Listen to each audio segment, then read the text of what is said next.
Manqobah ka-50 tilu nyaeta nyarioskeun pupusna Sayyid Abdul Qadir.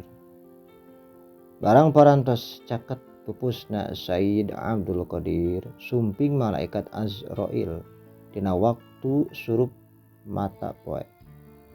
Nyandak tulisan ari adresna teh yasilu hadal maktub minal muhibbi ilal mahbub. Anu hartosna datangna ieu tulisan tinu mika asih kanu diasih. Teras eta serat teh ku malaikat disanggakeun ka putrana Abdul Wahhab. Barang putra ningali eta serat teras nangis jadinya teras lebet. Sareng anjeunna ka Sayyid Abdul Qadir ari pupusnya dina malam Senin ba'da Isya kaping 10 atanapi 11 silih mulud tahun 560 Hijrah. Barang bade pupus nimbalan ka putra-putrana sing jarauh maraneh ti kaula. Sabab kaula dohirana jeung maraneh batinna jeung lian maraneh.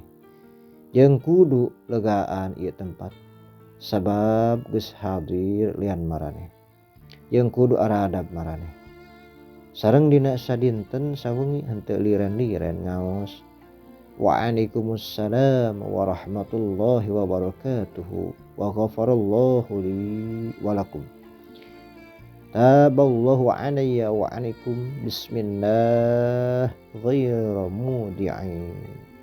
Sareng ngaos tubu wadkhulu fis saffil awwali idan aji'u ilaikum. Sareng ngaos rifqan wa alaikumussalam aji'u ilaikum. Sareng ngaos qifu atahul haq wa sakratul maut.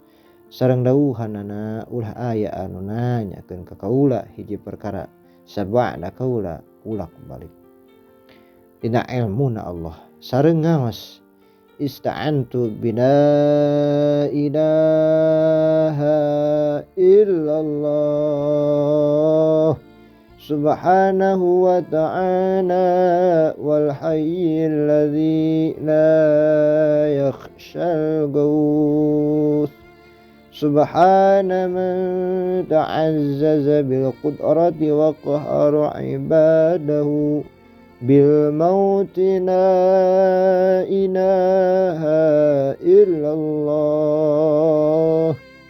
Muhammadur Rasulullah ta'azzaza Allah Allah Allah